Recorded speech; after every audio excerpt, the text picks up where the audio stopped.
নমস্কার, নিউজ ভ্যানগার্ডের পর্দায় প্রত্যেককে স্বাগত জানাচ্ছি। এই মুহূর্তে আপনাদের সাথে আমি রয়েছি অঙ্কিতা। চোখ রাখছি মুহূর্তের গুরুত্বপূর্ণ খবরগুলির মধ্যে। প্রথমেই চোখ রাখছি আবহাওয়ার দিকে। একেবারে ফেব্রুয়ারি মাসের শুরু, আর তাতেই দেখা যাচ্ছে নতুন আবহাওয়ার বিরাট পরিবর্তন।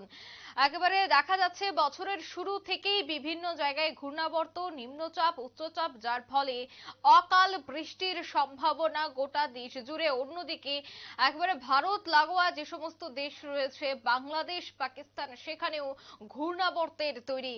এবার খবর উঠে আসছে যে বাংলাদেশের উপর সক্রিয় হচ্ছে ঘূর্ণাবর্ত। উত্তর পশ্চিম হাওয়ার সংঘাতে বাড়ছে জলীয় বাষ্প। ফের আবহাওয়া খারাপের ইঙ্গিত রয়েছে।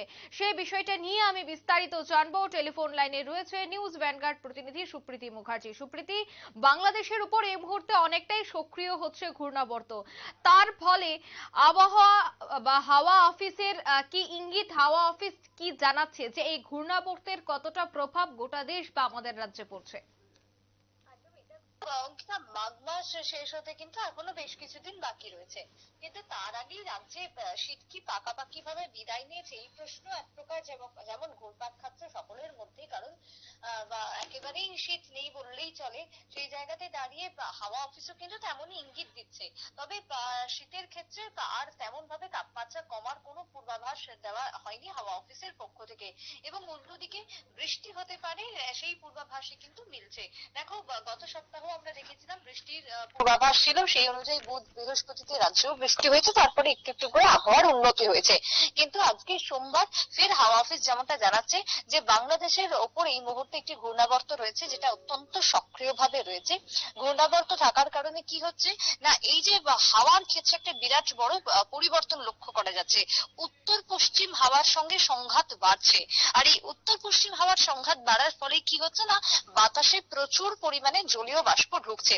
আর এই জলীয় বাষ্প ঢোকার কারণে আবারও আগামী দিনে বৃষ্টির সম্ভাবনা, বৃষ্টির পূর্বাভাস থেকেই যাচ্ছে। তার সঙ্গে গরম হাওয়া পরিলক্ষিত হচ্ছে পূবালি হাওয়ার কারণে। কারণ উত্তরে হাওয়াটা সম্পূর্ণভাবে এই মুহূর্তে বাধাপ্রাপ্ত হচ্ছে, একেবারে নেই বললেই চলে। যার কারণে এবার বৃষ্টিপাতের সম্ভাবনা দেখা দিয়েছে আরো একবার হাওয়া অফিস। কোথায় কোথায় এই বৃষ্টিপাতের সব থেকে বেশি সম্ভাবনা, সেই অর্থে বলতে হয় যে বাংলাদেশ সংলগ্ন যে রাজ্যগুলি রয়েছে, বাংলাদেশ সংলগ্ন যে জেলাগুলি রয়েছে, প্রত্যেকটা জায়গাতে এই বৃষ্টি এবার হবে, যে খবর কিন্তু জানানো হচ্ছে। অর্থাৎ আমরা একেবারে বাংলাদেশের পার্শ্ববর্তীতেই রয়েছে, তাই আমাদের রাজ্যের ক্ষেত্রে একটা বৃষ্টির পূর্বাভাস, বৃষ্টি যদি নাও হয় তবুও একটা মেঘলা আকাশ থাকার সম্ভাবনা অত্যন্ত ভাবে রয়েছে। তার সঙ্গে পশ্চিমবঙ্গেরও যদি বলি, একাধিক বাংলাদেশ সংলগ্ন যে জেলাগুলো রয়েছে সেখানেও বৃষ্টির পূর্বাভাস জানিয়েছে হাওয়া অফিস। তবে সেই জায়গাতে আগামী কয়েকদিনের যেহেতু বৃষ্টির পূর্বাভাস থাকছে, তাই আগামী 3 দিনে সর্বোচ্চই 2 থেকে 3 ডিগ্রি করে তাপমাত্রা বাড়বে বলেই জানানো হচ্ছে। তবে সর্বনিম্ন তাপমাত্রা সেটা যদি নামেও, তবে 15-র নিচে নামার কোন রকমের সম্ভাবনা একেবারে নেই বললেই চলে। অন্যদিকে রাজ্যের আজকের সকাল পর্যন্ত যে পূর্বাভাস দেওয়া হয়েছে, আমি 8টা জেলার কথা যদি একেবারে ধরে ধরে বলি, প্রথমেই আসছে পশ্চিম জেলা। যে পশ্চিম জেলাতে আজকে সর্বোচ্চ তাপমাত্রা দেখা যাচ্ছে 27 ডিগ্রি সেলসিয়াস রয়েছে, সর্বনিম্ন তাপমাত্রা রয়েছে 13 ডিগ্রি সেলসিয়াস। যদি পশ্চিম জেলার আর্দ্রতার কথা বলি, বাতাসে সর্বোচ্চ আর্দ্রতার পরিমাণ 100%, সর্বনিম্ন রয়েছে 34%। অন্যদিকে বৃষ্টিপাত হয়নি এই জেলায়, অর্থাৎ আমাদের এই জেলাতে। একেবারে যদি সিপাহী জেলার ক্ষেত্রে চলে যাও, সিপাহী জেলাতে দেখা যাচ্ছে সর্বোচ্চ তাপমাত্রা রয়েছে 29 ডিগ্রি, সর্বনিম্ন রয়েছে 13 ডিগ্রি, এবং আর্দ্রতার পরিমাণ 100%, সর্বোচ্চ 23%, সর্বনিম্ন।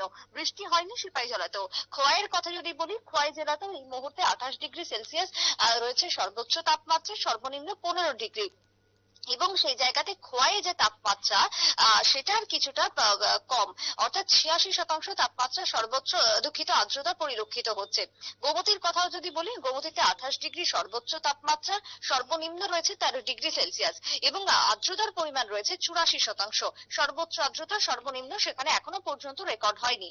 নর্থ ত্রিপুরার কথা যদি বলি, সেখানে সর্বোচ্চ তাপমাত্রা দেখা যাচ্ছে 27, সর্বনিম্ন রয়েছে 13, এবং তার সঙ্গে আর্দ্রতার পরিমাণ রয়েছে 99%, শতাংশ সর্বোচ্চ, সর্বনিম্ন রয়েছে 40%। দক্ষিণ ত্রিপুরার কথা যদি বলি, সেখানে 28% সর্বোচ্চ, সর্বনিম্ন রয়েছে 13%, সর্বোচ্চ রয়েছে আর্দ্রতা 100 এবং সর্বনিম্ন 39। ধলাইয়ের কথা যদি বলি, সেখানে 25 সর্বোচ্চ, সর্বনিম্ন হচ্ছে তোমার 13। এবং এই ধলাই আমরা জানি যে সব থেকে বেশি বৃষ্টিপ্রবণ এলাকা, এবং অন্যান্য সময় এত বড় একটা জেলা, যার কারণে বৃষ্টি থেকে শুরু করে যাবতীয় আবহাওয়ার একটা বিরাট পরিবর্তন পরিলক্ষিত হয় এই জেলাতে। কিন্তু সেখানেও খুব একটা হেরফের নেই। সর্বোচ্চ এবং সর্বনিম্ন আর্দ্রতার কথাও যদি বলি, সেক্ষেত্রেও 99% এবং 28% পরিলক্ষিত হচ্ছে। বাদ থাকলো ঊনকোটিতে 26 সর্বোচ্চ এবং সর্বনিম্ন হচ্ছে 13°C তাপমাত্রা পরিলক্ষিত হচ্ছে। অর্থাৎ গোটা রাজ্যের এই যে হিসেবটা এই মুহূর্তে বেরিয়ে আসছে, সেক্ষেত্রে তুমি দেখো সর্বোচ্চ তাপমাত্রা 27, 28, 29 এই যে একটা লেভেলে কিন্তু ঘোরাফেরা করছে গত কয়েকদিন ধরে। এর থেকে নামার কিন্তু এখন আপাতত কোনো সম্ভাবনা নেই। অন্যদিকে সর্বনিম্ন তাপমাত্রা সেটা এখন আপাতত 13, 12তেও নামছে, কিন্তু আগামী দিনে এই 13, 12কে ছাড়িয়ে আবারও 15 অব্দি থাকবে, যেমনটা জানানো হচ্ছে হাওয়া অফিস থেকে। অর্থাৎ এখন এই মুহূর্তে দাঁড়িয়ে আর এই বছরের শীত ঘুরিয়ে পড়বে না। শীতের একটা আমেজ যদিও পরিলক্ষিত হবে, শীতের আমেজ অবশ্যই থাকবে, কিন্তু শীত সেই অর্থে আর পরিলক্ষিত হবে না এই বছরের জন্য, যেমনটা হাওয়া অফিস পরিষ্কারভাবে জানিয়ে দিয়েছে। শীতের শুরুতে যেরকম বৃষ্টির প্রভাব হয়েছিল, যার কারণে শীত বাধাপ্রাপ্ত হয়েছিল, শীতের শেষেও ঠিক একই রকম ভাবে বৃষ্টির জন্য এই শীত বাধাপ্রাপ্ত হচ্ছে। তাই এবারের জন্য মাঘ মাসের শেষ সূচনা হতেই শীত কিন্তু পাকাপাকি ভাবেই বলা যায় যে বিদায় নিয়েছে। অঙ্কিতা, ধন্যবাদ সুপ্রীতি। উত্তর পশ্চিম হাওয়া এবং সেই উত্তর পশ্চিম হাওয়ার সংঘাতে বাড়ছে জলীয় বাষ্প, যার ফলে একটা ভ্যাপসা ধীরে ধীরে গরম শুরু হয়েছে। অন্যদিকে বাংলাদেশের উপর প্রতিনিয়ত সক্রিয় হচ্ছে ঘূর্ণাবর্ত। তবে হাওয়া অফিস জানাচ্ছে রীতিমতো এবছরের মতো কিন্তু শীত বিদায় নিতে চলেছে।